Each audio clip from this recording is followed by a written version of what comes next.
Maldita suerte. Una mirada crítica de una realidad absurda. Ahí va, miércoles 17 de julio. La política de la crueldad. En la ciudad de Buenos Aires murieron 7 personas en situación de calle en plena ola de frío, acá en la capital argentina. Venimos contando que la indigencia se duplicó y que es la más alta de la última década. Y las declaraciones de Diego Kravetz en ese contexto de que darle un plato de sopa, algo de comer a la gente que está en la calle es acostumbrarlos a la pobreza. Ahora nos vamos a detener ahí, a profundizar en la historia que une a esas declaraciones de Kravetz con la política social del macrismo en una ciudad que lleva más de 15 años, 16 años gobernando. Nos vamos a meter también en la timba de Toto, bajan los dólares y sube el riesgo país, el que sigue sin verla es el FMI. Sobre la crisis de Milei, atención ahora con Bridgestone. Ay, el sector del neumático. FATE y Bridgestone pidiendo procesos preventivos de crisis, ¿no? Estamos hablando, veníamos de contar de Asindar y distintas empresas enormes, incluso a nivel mundial, que están teniendo crisis acá en la Argentina. Bueno, el gobierno en paralelo recibió por primera vez a la CGT, que quiere intervenir y negociar la reglamentación de la reforma laboral y el piso de ganancias. Jubilaciones versus inflación. Adivina quién ganó. Según el gobierno, las jubilaciones. Bueno, según la realidad, la inflación. Y ahora te vamos a contar por qué. Avanza, insiste el gobierno con la privatización del fútbol en las sociedades anónimas deportivas. Y la interna del PRO, re picante, Bullrich salió a decir que la libertad avanza. Ya se morfó al PRO, que todo el otro es biribiri de Macri, etc. Así que todo eso te lo vamos a ir contando. Mientras pones un like y dejas un comentario, arrancamos a resumir. La crueldad al poder, el macrismo, lleva más de 16 años gobernando la capital del país, la ciudad más rica de la Argentina, donde en las últimas 2 semanas murieron 7 personas en situación de calle en plena ola de frío. La indigencia se duplicó en la ciudad, es la más alta de los últimos 10 años, supera ya el 15%, aumentando fuertemente en el primer semestre de este año. Y en este contexto, el secretario de Seguridad de la Ciudad de Buenos Aires, Diego Kravetz, quien está a cargo de la policía porteña, dijo que está en contra de que los vecinos le acerquen platos de comida a las personas en situación de calle porque eso es acostumbrarlos en la pobreza. Yo no estoy de acuerdo tampoco con que vos, Florencia, como vecina, bajes a tu casa con la comida para darle a la persona en situación de calle porque lo acomodás en la pobreza, o sea, lo acomodás en el lugar. El parador te desacomoda, pero ¿por qué te desacomoda? Porque te estructura la vida distinta a la que vos estás acostumbrado en soledad.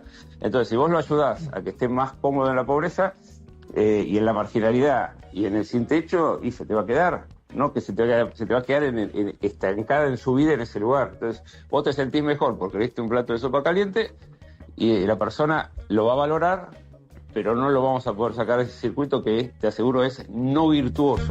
Lo vuelvo a escuchar y sigo sin poder creer que haya dicho eso. No, que la estructura del pensamiento del chabón piense realmente que a alguien le gusta vivir en la calle. Sí, o que a los que están en la calle no les interesa recibir un plato de sopa caliente a la noche, o que para quien lo realiza, porque sabemos que hay mucha gente, muchos vecinos que se organizan en distintos barrios y organizaciones y demás, para salir a repartir comida por la noche, es decirle a esa gente que está haciendo algo que no hace el Estado, que están acostumbrando a esa gente a vivir en la calle. Es verdaderamente de una construcción muy perversa, muy cruel, ¿no? De una forma de entender la realidad muy alejada de la realidad. Sí, como si fuera confort, que te den un plato de comida y algo para no morirte de frío, nada más. ¿Qué confort? Claro. Por eso digo, que piense que alguien se pueda sentir cómodo viviendo en la calle porque le alcanzan un plato de comida caliente. El que está acomodado es Kravetz en el poder desde hace rato. Empezó hace muchos años con el kirchnerismo. En el último tiempo fue candidato del PRO a la intendencia de Lanús. Perdió, ahora es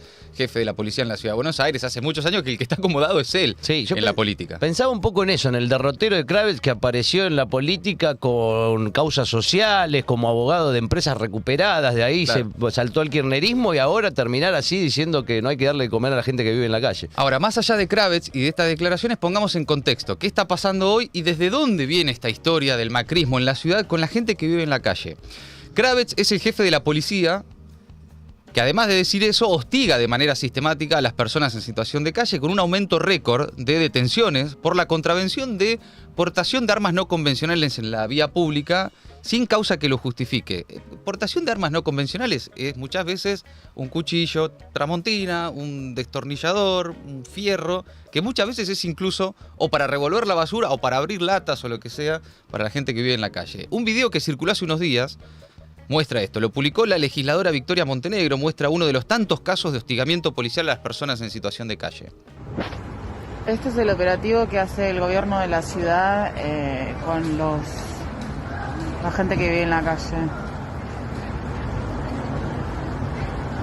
Hay una camioneta de la Acaban de policía, sacar una camioneta del su gobierno porteño colchón, y le sacan el colchón a la persona que vive en la calle. Se cosas. llevan su frazada, sus cosas, las tiran, carrito. le sacan un carrito de supermercado, que es el que lleva sus cosas, y se van. Esto yo lo vi como 4 o 5 veces acá en la cuadra. Solamente le sacan sus cosas. Escuchen los ruidos, ¿no? Eso Sí, es sí, todo lo sí. que le están sacando. Con violencia, además Y se lo lo dejan ahí. patean. Hay Y por lo después menos vuelve. entre policías y funcionarios del Sí, gobierno todo. porteño, unas 6 personas para sacarle a una que vive en la Siempre calle lo mismo. lo poco que tiene. Otro más, en este caso difundido por organizaciones que asisten a personas que viven en la calle. Escucha. Es un operativo el lunes 27 en la Plaza del Congreso. ¿Cómo andas, querido? Estaba descansando nomás, ¿no?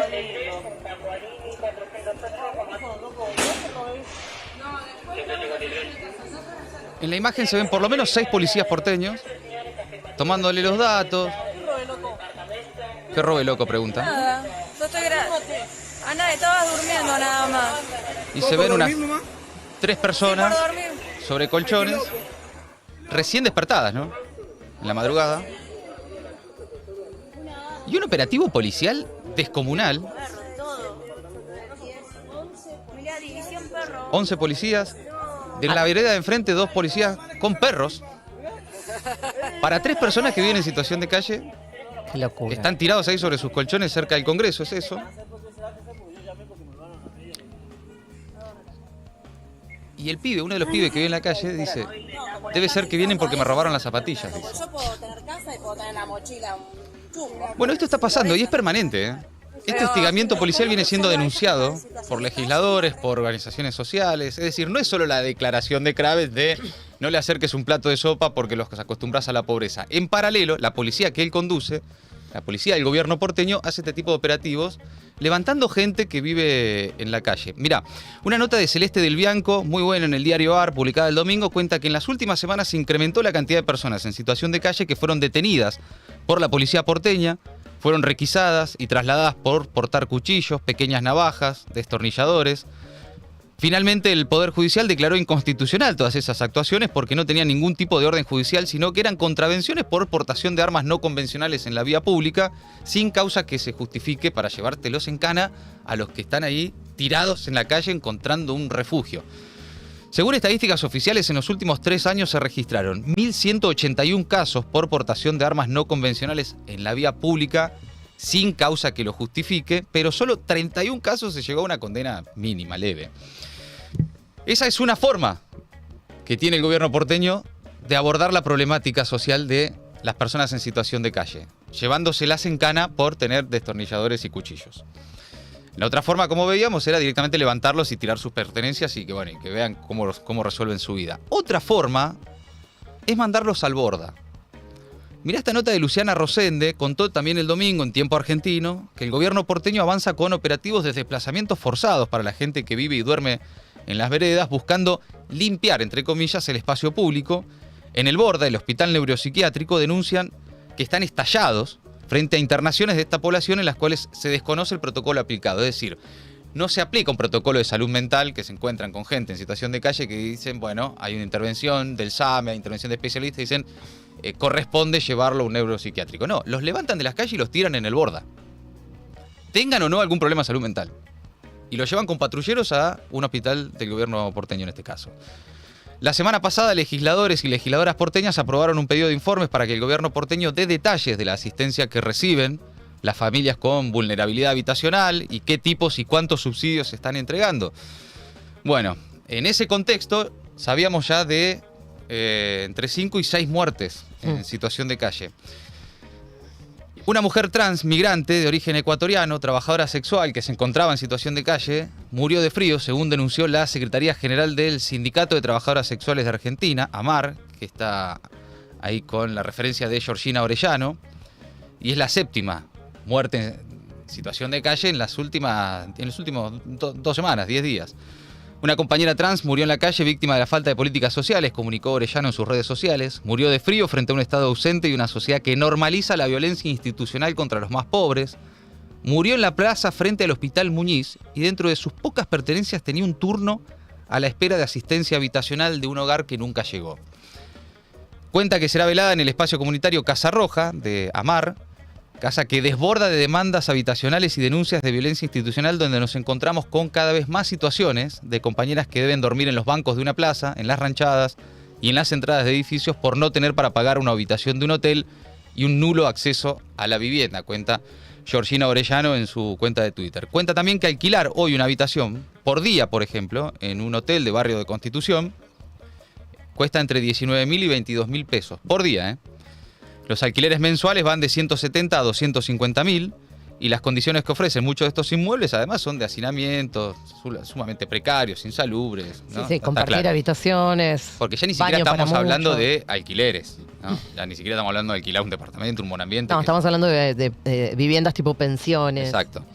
Bueno, entonces ya eran 5 las personas en situación de calle que habían muerto durante el ola polar en la ciudad de Buenos Aires. Se suma ahora esta trabajadora sexual, como cuenta el Sindicato de Trabajadoras Sexuales de Argentina, y bueno, se profundiza, ¿no? Se profundiza la situación.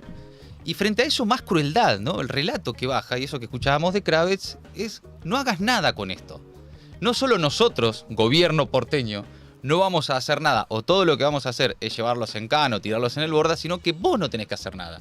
Darles un plato de sopa, una comida caliente a la noche, es acostumbrarlos a esa pobreza de la que el gobierno no los va a sacar. Y que todo lo contrario, más bien una situación que se profundiza, producto del empobrecimiento generalizado y el aumento de la indigencia. No, y se suma, y no quiero dejar de mencionarlo, este hostigamiento permanente a la gente realmente más vulnerable, el levantamiento de un montón de ferias, ¿no? Donde la gente va a Sí. hacerse un manguito para después poder pagar esa pensión. Es cierto, y esta semana contamos particularmente el caso de cartoneros, que es como otro sector que Kravets los pone a todos en el mismo, como en la misma bolsa, los cartoneros y la gente en situación de calle. Para él es todo lo mismo y los ubica ahí también dentro de un mismo universo, a quien también hostigan los cartoneros, lo vienen denunciando y lo mostrábamos esta semana con también 10 canas que le sacaban el carrito a un cartonero. Bueno, según el gobierno porteño hay 3.500 personas en situación de calle, lo que muestra ya de por sí ese número un aumento del 14% entre abril de 2023 y abril de este año. Sin embargo, es un número que se queda cortísimo. El segundo censo realizado por organizaciones sociales en diciembre del año pasado ya había 8.000 personas en situación de calle. Y esto sin contar que desde diciembre se duplicó la indigencia en la ciudad de Buenos Aires. Así que es incontable.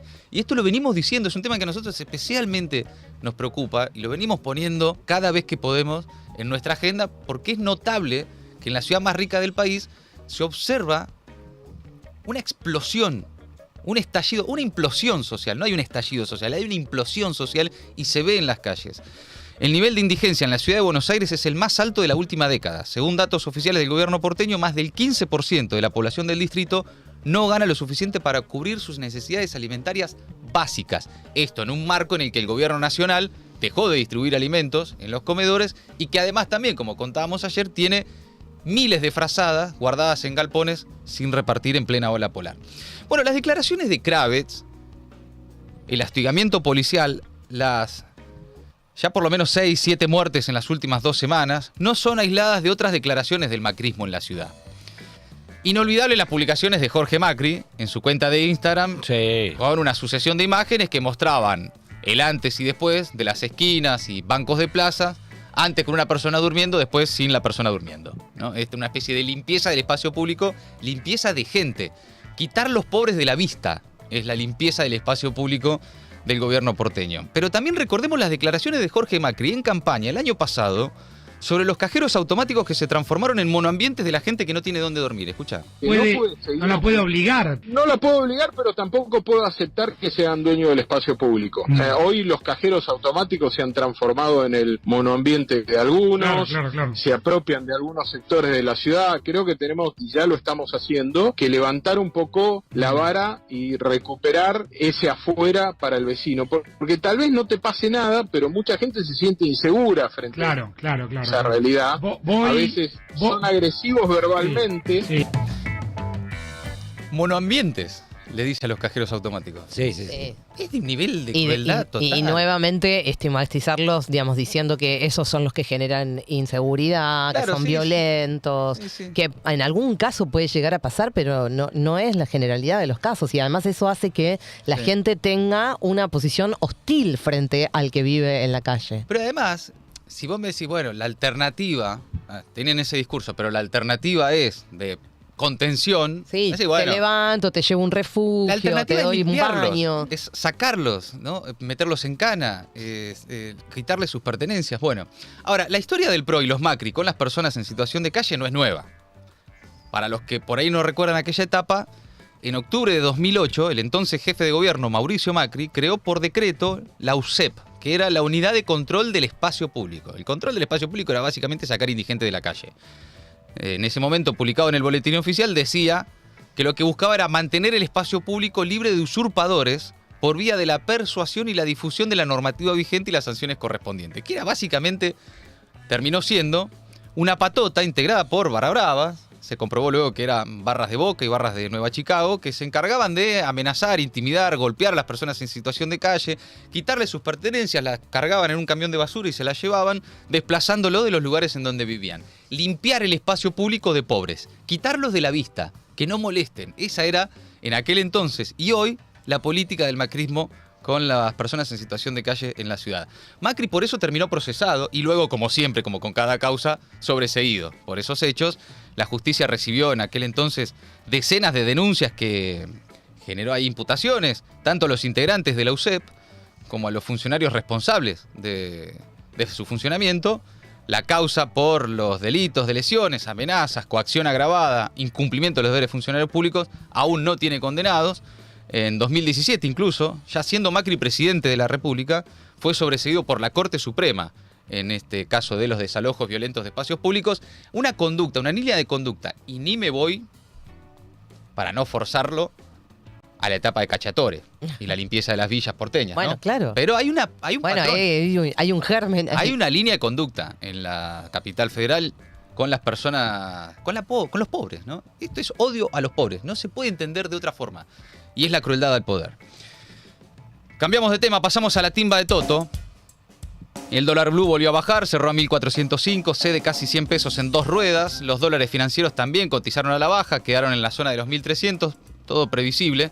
Mientras tanto, el gobierno de Caputo y los libertarios celebran el superávit financiero en junio por 6º mes consecutivo. Desde el gobierno destacaron que es la primera vez desde 2008 que se alcanzaron 6 meses consecutivos de superávit financiero y destacaron que este resultado se logró sin haber entrado en vigencia en el periodo considerado el capítulo fiscal de la Ley Bases y vuelve a reafirmar el compromiso del gobierno con el equilibrio financiero en 2024. Todo financiero, todo es un número y finanzas y traders y timba, todo timba. El vocero presidencial, Manuel Adorni, volvió a minimizar las turbulencias financieras, dijo que lo que verdaderamente los ocupa y desvela es el peso. Ellos no están preocupados por el dólar, le restó importancia al salto del riesgo país y el desplome de los bonos soberanos. Yo no recuerdo una caída tan abrupta, no se me viene a la cabeza una caída tan abrupta en un día en la cotización de los dólares financieros. Y sin embargo estamos marcando una suba del riesgo país del 3%, cuando son cuestiones estrictamente... no hay que ver la foto de un día, hay que tratar de ver la película un poco más completa. Y nuestra obsesión es con el peso, nuestra obsesión es con que cada vez haya menos pesos en la economía, porque eso va a hacer que efectivamente la inflación se termine de pulverizar. Esto no es más que la estocada final a la inflación, y esto va a hacer que todo el resto de las variables se corrijan, pero no estamos obsesionados con el dólar, estamos obsesionados con el peso. Sí, es notable. Ahora, eso que está diciendo Adorni, yo traduzco, es más recesión, para que quede claro.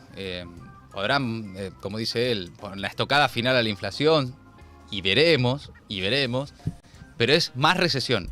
Esto de quitar peso, no hay recuperación posible bajo ese esquema. Después dicen, no, las variables se ordenan, se acomodan y empezamos a crecer. Nadie la ve. Ni siquiera el Fondo Monetario. El fondo sigue sin verla. Por ahora ni una palabra del fondo sobre la intervención en los mercados que está haciendo Toto Caputo con las reservas del Central, quemando reservas para bajar los dólares financieros.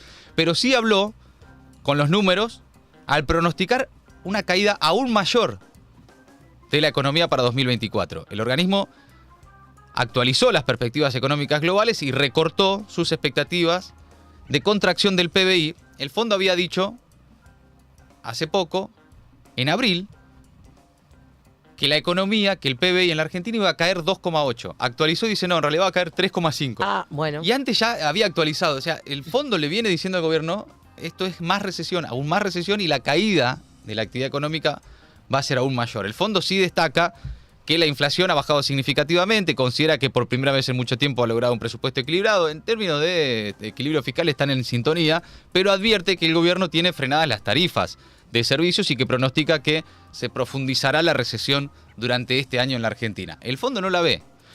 Según informa Clarín, el vicepresidente del Banco Central, Vladimir Bernig, les dijo a los inversores en Nueva York, un enviado de Toto Caputo a Wall Street, que las reservas netas volvieron a ser negativas. Atención, porque eso que no reconocen acá, van allá y lo reconocen. Volvieron a ser negativas las reservas del Banco Central y esto es muy preocupante. Es lo que están viendo los que tienen bonos y deuda en la Argentina. Por eso sube el riesgo país. Así se explica. Yo no voy a cobrar. Claro. No me van a pagar nunca. La entidad que dirige Bausilie, el socio de Caputo, el Central, vendió ayer $3 millones y tras realizarse un pago de 642 millones al Fondo Monetario Internacional, las reservas brutas cayeron por debajo de los $28.000 millones para alcanzar el menor nivel desde el 30 de abril. Bueno, Caputo dice que ya comenzó negociaciones para pedir dólares frescos, es decir, más deuda, cerrar un nuevo acuerdo y que él estima llegaría en septiembre, cuando se termine el esquema de desembolsos para el pago de vencimientos con el fondo que pactó en aquel entonces el ex ministro Martín Guzmán. El fondo por ahora no dice lo mismo, más bien dice poco sobre los fondos frescos, dijo no, eso no lo estamos conversando. Sobre estas últimas medidas no dijo demasiado, hay como una idea de que el gobierno está haciendo tiempo esperando que en algún momento Trump gane las elecciones y le diga al fondo andá y prestale todo lo que Toto necesite, para eso falta un montón. Sobre las nuevas medidas de Caputo y compañía, el exministro Guzmán habló, dice que el gobierno está logrando una economía en la que nos volvemos todos timberos. Es que esta medida es un paliativo de hiper corto plazo sobre la brecha que tiene un montón de otros costos y que genera más volatilidad de lo que llamamos el tipo de cambio real, más volatilidad de la cotización del dólar y del valor del dólar en términos reales. Eso es malo para todo el mundo. O sea, ayer me pregunta, viste, un amigo, che, ¿qué hago? ¿Compro? ¿Vendo? Está todo el mundo teniendo que tomar decisiones muy rápido. Yo no lo voy a decir al aire, pero lo que hay que hacer es muy obvio. Bueno. Es decir, para lo que es la historia argentina, es cuando las situaciones son muy difíciles de explicar, hay un refugio muy evidente. Es decir, si la pregunta es individual, para el país eso no es bueno, pero son las condiciones que el gobierno genera o el sistema genera en estas condiciones. Claro, ¿no? Lo que pasa es que cuando no hay dólares, vos esperás que el dólar baje de 1.500 o 1.450, 1.300, 1.350, decís, bueno, aprovecho esta oportunidad para después salir. Nos volvemos todos timberos. Y claro. No genera una economía en donde nos volvemos todos productores. Genera una economía donde nos volvemos todos timberos. Claro. Y eso no funciona. Timberos en términos financieros, para los que tienen y los que pueden. Obvio. Pero también se están volviendo timberos por abajo, un montón de sectores, jóvenes especialmente, que están timbeando literalmente en apuestas. Y esto empieza a ser un problema social que lo vienen advirtiendo algunas organizaciones sociales, las iglesias también están viéndolo en los barrios, y es algo que todos notamos, ¿no? Cómo ha crecido la timba. La timba, desde la timba en el casino online hasta las apuestas deportivas, ¿no? Entonces hay timberos por todos lados. Los que timbean en la bolsa y los que timbean en Bet Warriors y no sé cuántas más. Es un momento de timba, de salvarse, ¿no? Estamos un poco en esa. Guzmán viene diciendo que el gobierno va hacia una dolarización y dice que a ningún país le fue bien por ese camino. Profundizar este camino de daño al tejido productivo. Si hoy no hay pesos y no hay demanda en la economía y eso hace que haya menos demanda por esos pesos. Bueno, con la dolarización, esta situación en donde no hay incentivos a producir y por lo tanto generar trabajo, se profundiza. Se congela. Sí, esto pasa en cualquier país. No hay ningún país que le haya ido bien en la historia que haya dolarizado. Ninguno. El ejemplo más cercano en la región es Ecuador. Y le va muy mal, tiene mucha inestabilidad. Cuando el tejido productivo se rompe el tejido social. El narcotráfico es un problema que se vuelve más grande. La inseguridad es un problema que se vuelve más grande. Ese es el país hacia donde quiero que no vayamos. Y hay que frenar eso, ¿sí? Eso por un lado. Por otro lado, hay muchos que hacen esta cuenta solamente economicista. Dicen, bueno, ¿cuántos dólares hacen falta? ¿Hay dólares o no hay dólares? Ahí está entonces, Guzmán, que estuvo ayer con Tenenbaum en Radio con Vos. Para cerrar este capítulo, me gustó la síntesis que leí hoy de Marcelo Falac en su newsletter en Letra P. Dice que ya funciona plenamente el mecanismo. La venta de los escasos dólares que quedan en poder de la autoridad monetaria, del central, derrumba la cotización del contado con liquidación, también llamado dólar fuga. Y financia lucrativos negocios de capitales golondrinas que cuando no quede nada volarán hacia otros destinos. Estamos condenados al éxito, dice Marcelo. ¿Por qué lo dice? ¿Y por qué sabemos que eso va a pasar? Porque ya pasó. Sí, claro. Y ya pasó con Caputo. Pero está timbiando reservas para financiar fuga, para bajar paralelos, pero es fuga. Es evidente que si yo tuviera un mango de más, ahora que bajó los paralelos, iría a comprar. Que no se va a poder sostener. No soy un genio de la finanza, pero es evidente. Es el refugio natural. Claro. ¿No? Lo que parece evidente al mismo tiempo es verdaderamente impactante ver cómo economistas en la tele todo el tiempo están diciendo que es por acá, que es así, que bajaron los paralelos, que esto significa que los mercados la empiezan a ver. Lo que decía Adorni, no hay que ver la foto del día, hay que ver la película. Coincido. La foto del día te muestra, bajan los paralelos, qué sé yo, ahí sube el riesgo país, no nos importa. A mediano plazo, esto es dársela de frente contra una pared, otra vez. Bueno, de todas formas, está abierto ese partido, ¿no? Lo que es la timba. Algunos igual, ¿no? Porque propios asesores están advirtiendo, después los rajan a la mierda, ¿no? Se tuvieron que ir. Sí, pero están advirtiendo que esto no va para ningún lado. Bueno, por ahí entonces está la timba, ¿no? Que es más volátil, va bien, esto lo venimos diciendo. Está la economía financiera. Después está la economía real que está mostrando serias advertencias que, por supuesto, indican lo contrario a lo que dice el gobierno, que es que se viene una recuperación. Pasamos a la crisis de Milei y atención a esto. El sindicato de trabajadores del neumático, el SUTNA, denunció que la empresa Bridgestone realiza un lockout patronal. En las últimas horas, la empresa de neumáticos envió cartas documentos suspendiendo a sus trabajadores. La Secretaría de Trabajo del Gobierno Nacional de Milei comunicó en el mismo momento que la multinacional presentó un proceso preventivo de crisis. Bridgestone, presentando un proceso preventivo de crisis. De las 3 fabricantes de neumáticos que hay en el país, ya son 2 las que este mes solicitaron ante la Secretaría de Trabajo el procedimiento de crisis. El 1 de julio lo hizo FATE y el pedido de Bridgestone fue presentado el jueves pasado. Los 1.550 trabajadores de la planta fabril de Lavallol de Bridgestone recibieron una liberación de tareas por una semana. Este año la empresa exportó 10% de lo proyectado. La empresa había pagado buenos bonos a sus trabajadores en 2022, en 2023, por participación en las ganancias. Una empresa que venía muy bien, con muchas ganancias, pagando unos terribles bonos a los trabajadores porque justamente la participación en las ganancias así lo ameritaba. Ahora, crisis. La empresa de neumáticos más grande del mundo argumenta una crisis económica sin precedentes y esta crisis no es un caso aislado, sino que se enmarca en un contexto económico desfavorable para muchas empresas argentinas. Es el caso de FATE, este ya lo venimos contando desde hace rato también, otro importante jugador del sector que despidió a 97 empleados como parte de un ajuste estructural para adecuar su producción al contexto actual, básicamente de recesión y restrictivo. Ese movimiento desencadenó un conflicto con el SUTNA, el Sindicato Único de Trabajadores del Neumático, un sindicato que además pelea, un sindicato combativo, picante, ¿no? Vinculado al Partido Obrero, esto en la planta de San Fernando de Buenos Aires. Pero ojo con esto, ya estamos viendo, vengo contando porque hago especial énfasis en Asindar y también en el sector neumático, porque tiene que ver con lo industrial, ¿no? Y con el impacto que eso va a tener, ¿no? Arriba en el empleo. Bueno, es en ese contexto que ayer la CGT se reunió con el gobierno. Es la primera reunión formal desde que Milei es presidente. No participó ni el moyanismo ni el barrionuevismo, que enviaron dirigentes al encuentro. Así que no participaron. Desde la CGT informaron que pidieron precisiones al gobierno por el capítulo laboral de la Ley Bases y por ganancias. Tras la reunión con el secretario de Trabajo, Julio Cordero, ex Techint, con los líderes de la Central Obrera, Héctor Daer, confirmó que volverán a reunirse por los detalles técnicos del paquete legislativo y los artículos en los que ven, dijo Daer, vaguedades. Bueno, sobre la ley bases dicen que hay un compromiso para que en la reforma laboral aprobada por el Congreso se incorporen observaciones del equipo técnico de la CGT en reuniones que van a tener en los próximos días. Básicamente la CGT dice, bueno, vos vas a promulgar esta ley, yo quiero hacer algunas observaciones y que en la promulgación de la ley haya algunas modificaciones que no hizo el Congreso. Claro.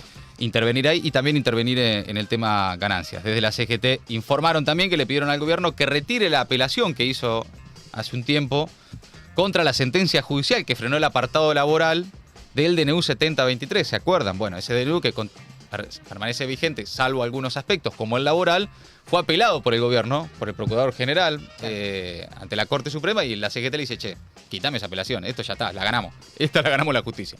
Bueno, según informaron desde la central, también marcaron su postura sobre el impacto de la recesión, pérdidas de empleo en todas las actividades y caída del poder adquisitivo de los trabajadores. Pero están ahí, charlando, negociando, tratando de, como dirían algunos, mejorar, ¿no? Una reforma laboral que, por cierto, no generó reacción de la CGT cuando se aprobó, ¿no? No hubo movilización, es como que hubo ahí, me parece, ciertos acuerdos, ¿no? para que esa reforma avance. Pasamos ahora a los jubilados. Jubilados que pierden contra la inflación, contrario a lo que dice el gobierno. Jubilados versus inflación en el primer semestre. Quienes reciben la mínima fueron los grandes perdedores y ganaron los que cobran más. Es una muy buena nota de Ismael Bermúdez, economista en Clarín. Dice que en los primeros 6 meses de este año las jubilaciones mínimas y los haberes por debajo de esa barrera siguieron perdiendo frente a la inflación, mientras que el resto la superó. Como explica en esta nota Ismael Bermúdez, entre enero y junio la inflación fue del 79,8%. La jubilación y la pensión mínima más el bono sube un 72%, es decir, casi 8 puntos menos. La PUAM, que es la pensión universitaria al adulto mayor, y las pensiones no contributivas, ambas con el bono, perdieron incluso más, 11 y 13 puntos respectivamente. Estas tres prestaciones engloban a la mayoría, a 5 millones de beneficiarios, el 65% del total de los jubilados y pensionados en la Argentina. Después está la otra cara de la moneda, que es el haber máximo, las jubilaciones máximas, que tuvieron un aumento del 95%, 16 puntos por arriba de la evolución de los precios. Y es la que un poco toma el gobierno para decir, no, pero los jubilados están ganando. Sí, los jubilados que más tienen, claro, justamente, ¿no? Profundizando... ¿Qué es un porcentaje? Repetime el porcentaje. Y el 65% perdió, claro, el resto... Un 20 y pico por ciento. Un poco más, sí, pero de los que más tienen, profundizando la desigualdad. Pierden los que menos tienen, ganan los que más tienen, como está pasando en general en la economía. ¿Por qué el gobierno dice que las jubilaciones le ganan a la inflación?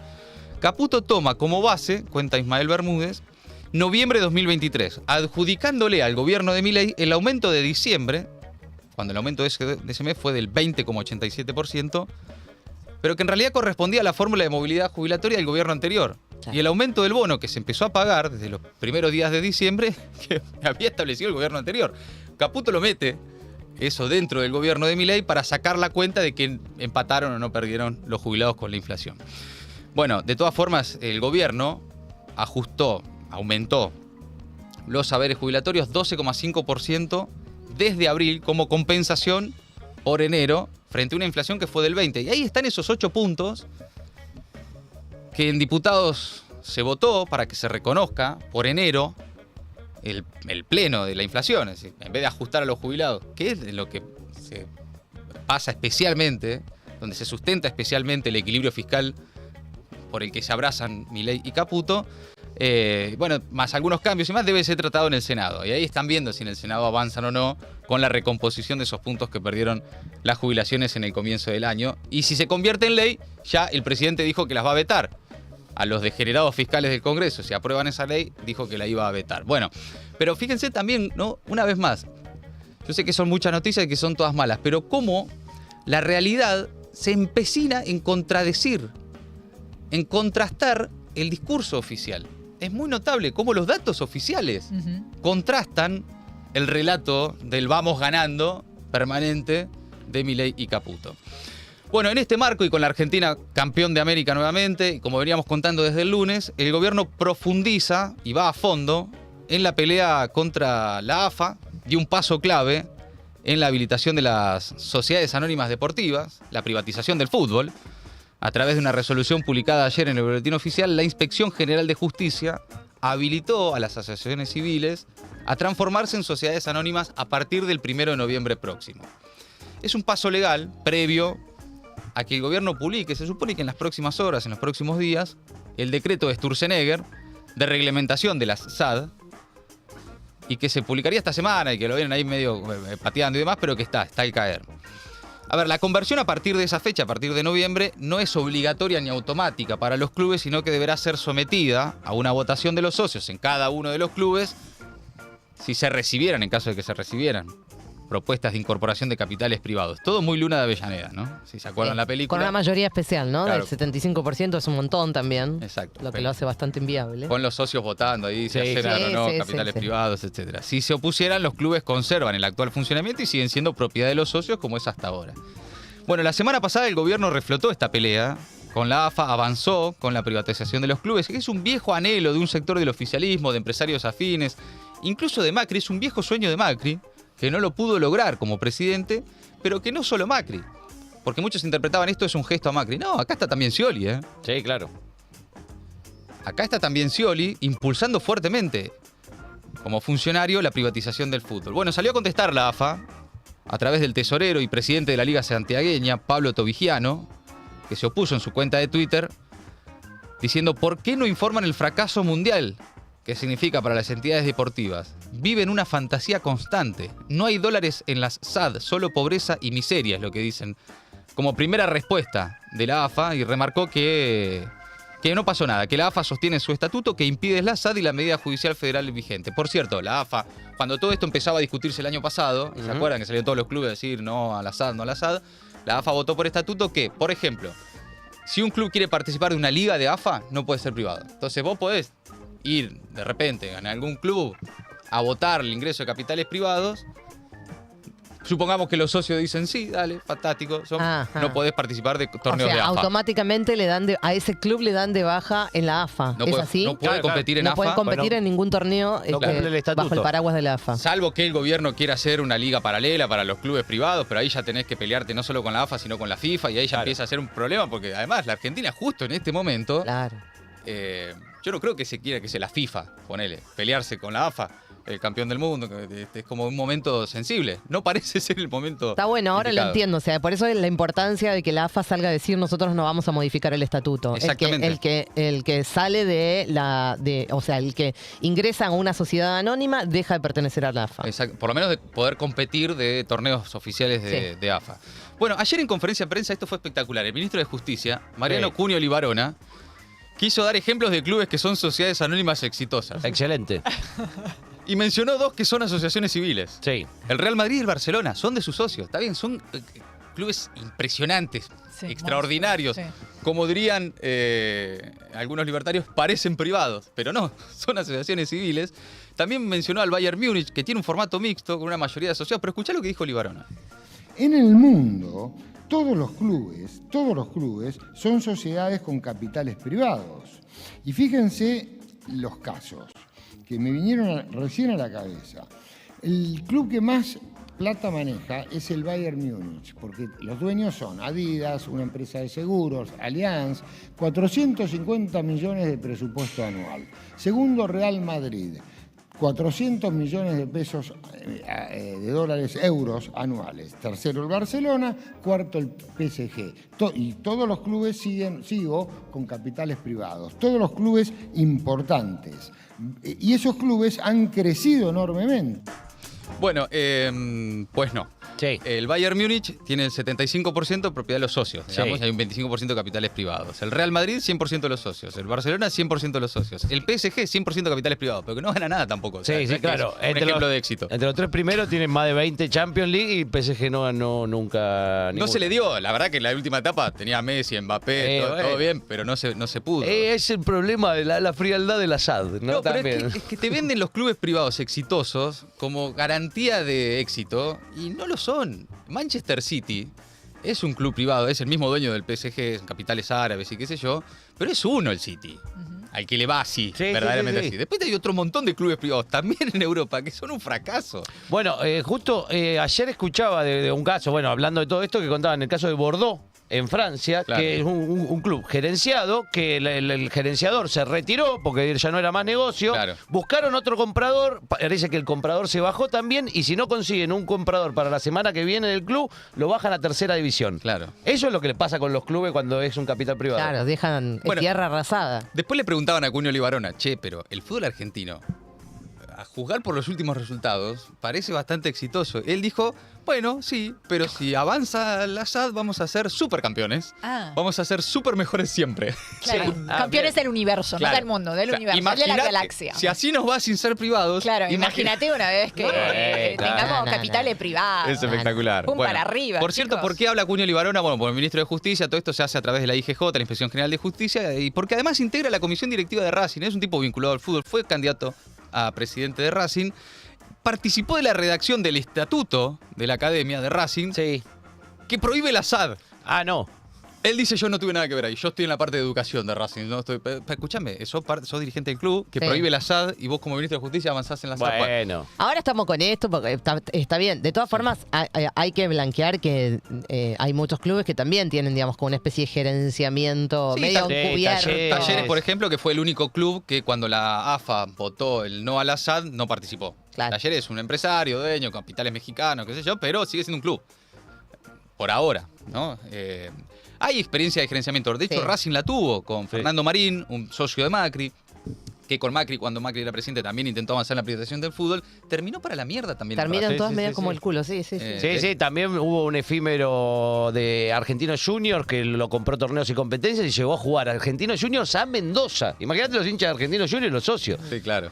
El propio Ferro lo escuchaba hoy a Gravia diciendo eso, que era interesante. Nosotros, yo que soy socio de Ferro, cuando con Mascardi, que cuando la justicia le dice, no, ese contrato es absolutamente leonino, el chabón se va y se lleva a todos los mejores jugadores. Entonces Ferro queda destruido. Eso es lo que pasa también con eso, que es como el germen de lo que serían la SAD, ¿no? Que es este gerenciamiento, gente que va y pone guita. Bueno, pero mirá, otro de los que impulsa la SAD, además de Scioli, es el subsecretario de Deportes Julio Garro, ex intendente macrista de La Plata. Por favor, escuchen esto. Garro comparó las sociedades anónimas deportivas con poner una cervecería o una carnicería. Independiente está muy mal. Hagamos un ejercicio real. Arsenal, sí, ¿no? ¿Qué pasa? Bueno, se sienta con un privado, acuerdan una inversión en determinado tiempo, discuten un contrato, acuerdan un contrato de la forma que fuese, porque no es SAD y solamente SAD, SRL, Sociedad Comandita, bueno, esto que habíamos dicho. Dice, a cambio de esto, ¿vos qué me das? Bueno, yo quiero una cancha nueva, 50 palos verdes, ¿no? ¿En cuánto recupero yo esto? En 20 años. Bueno, necesito los derechos federativos del plantel superior de tu equipo para que si nos va bien, porque te puede ir mal. Esto es igual que abrir una cervecería. Invertimos los dos y no fue mal.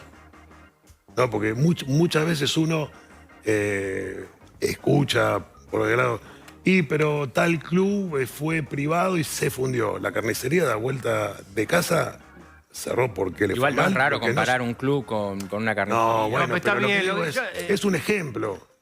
Digamos, te puede ir bien como te puede ir mal. Como ahora. Hay muchos clubes. Bueno, ahí está la explicación, ¿no? Es cierto que hay algunos futbolistas que son medio carniceros, pero de ahí a comparar un club de fútbol con una carnicería es un montón. Pero bueno, ven la visión que tienen del deporte. Digo, esto no es menor en el contexto de ajuste y de crisis social, porque si hay lugares que todavía funcionan como refugio en los barrios, como refugio social, como contención, no solo el fútbol de primera y los jugadores que vos vas a la cancha y los ves por la tele, los clubes, los deportes, otro tipo de deportes, básquet, vóley, natación, no es solo fútbol, los gimnasios. Los clubes no son solo fútbol. Lo que representan los clubes en la contención, en la red comunitaria, es muy importante. Si vos lo privatizás, lo más probable es que lo que intenten los empresarios dueños de esos clubes es que le vaya maximizar más o menos ganancia. Maximizar ganancias y ahí se quedarán con el fútbol de primera y nada más. Y el resto de las actividades desaparecen. Sí. ¿Cuánto sale mantener la pileta? Listo, tachada. La cancha de básquet. Ya fue cerrada.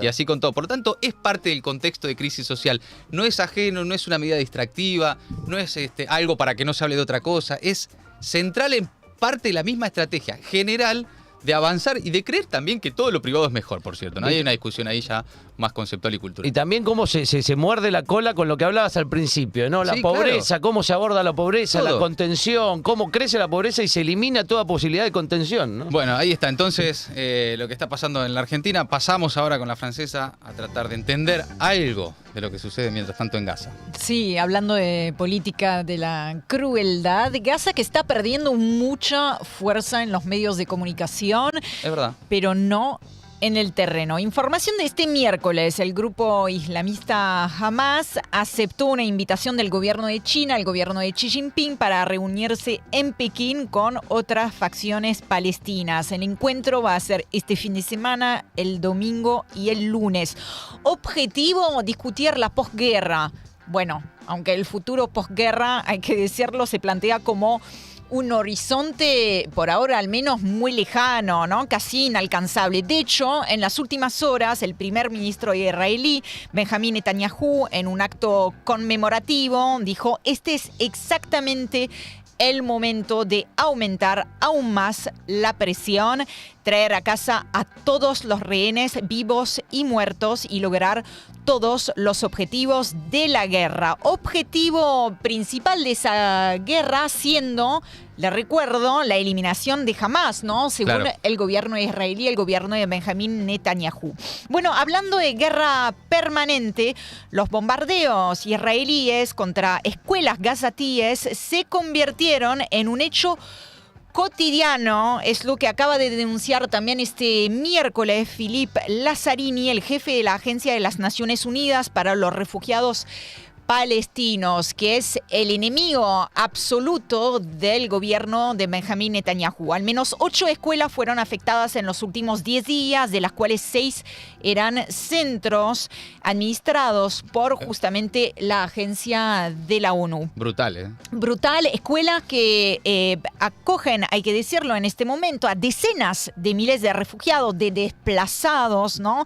De diferentes zonas de la franja. El flagrante y constante desprecio del derecho internacional humanitario continúa sin cesar, dijo Lazzarini. Todas las reglas de la guerra se han roto en Gaza. Perder nuestra humanidad común no debe convertirse en la nueva norma. Guerra y más guerra. Estamos hablando de un conflicto que ya ha dejado a más de 38.000 muertos, la mayoría de ellos niños y mujeres, según el balance más reciente comunicado por el Ministerio de Sanidad gazatí, y más de 80.000 heridos. Hasta ahí entonces el resumen imposible de Maldita Suerte. Maldita Suerte. Una mirada